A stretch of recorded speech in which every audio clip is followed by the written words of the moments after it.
Hello everybody and welcome to this brand new indie zombie vlog review. Today I'm going to be trying to talk very briefly about Project Warlock. So I've only played this game for about maybe over 7 hours or so. So I haven't actually beaten this, but these are my thoughts overall on it. It is a first-person shooter with some explorative and some RPG elements, and I'm not so sure as to what exactly the story is, other than that you are obviously some type of a badass wizard trying to destroy demons and evil and whatnot and vanquish them from the universe. There are probably 5, maybe 6 different episodes and several different levels to go through, and in between each level you go back to a workshop where whatever points you've accumulated, and you go to these special platforms and you can up your attribute points and perhaps learn some perks, upgrade your weapons, or even learn new spells. You kind of do need to juggle from time to time what points you're going to spend, be it on a new weapon upgrade or a new spell, because you're sharing those between those, and you pick up brand new weapons in between different levels. What's really nice especially is that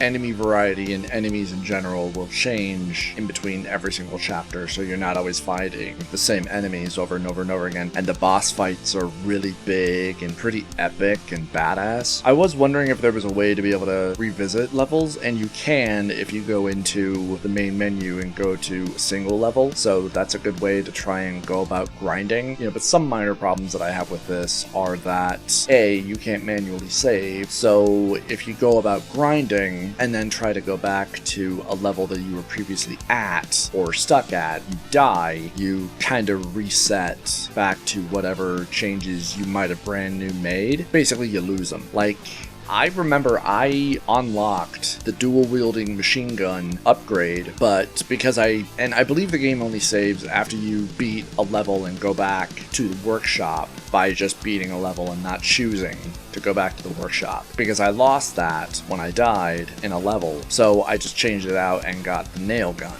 upgrade, which is still a pretty cool weapon. The problem is that with the ricochets it can hit you, but thankfully it doesn't do that much damage. A few of my other gripes would be that when the game first starts off and you beat a level, you kind of just walk into like the next hallway and all of a sudden the level ends, when what it is obviously like either it's a texture or something like that you're walking into. I would kind of prefer that you chose by either hitting a button to end it, unless you wanted to try and go back and explore a little bit. Not that there's that much to find, I mean, other than secrets and whatnot, be it destructible walls or secret walls that are doors that you can kind of tell, but it's only because the color variations are off, and if it's a destructible, you'll know because there's a particular crack in the wall, and thankfully you don't have to use explosive. You can just blow it open, with a regular gun. And this game gives you a shit ton of different guns. Be it, you start off with your simple melee weapons, and you have 2 different types of weapons, from your melee weapons, which is an axe or a knife, a pistol, to a sort of a lightning rod that has a secondary fire that's a charge shot, and eventually you get a shotgun, along with, of course, the traditional double-barreled shotgun, machine gun, eventually a chain gun,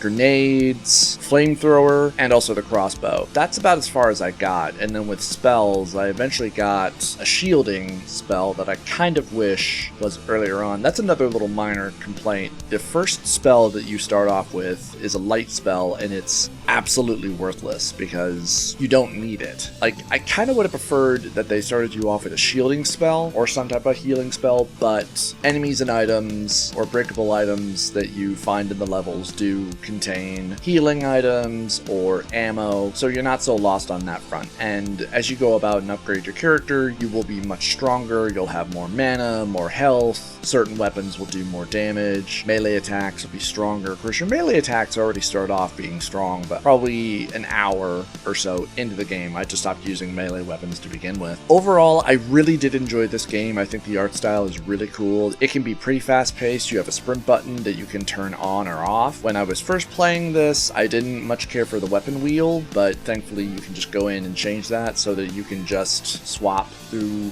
weapons with your trigger buttons. Kind of the same thing with spells. You can just have your full arsenal at all times with you. If you really want a good throwback first-person shooter with light RPG elements, I cannot recommend this enough. I'm glad I finally got around to playing it. It'd been sitting on my hard drive for probably a couple of weeks now. But there you go. Please let me know what you think in the comments down below. Please give this video a like or subscribe if you enjoyed it. I would really appreciate it. Big special thanks as always to my friend Nick for editing these videos for me.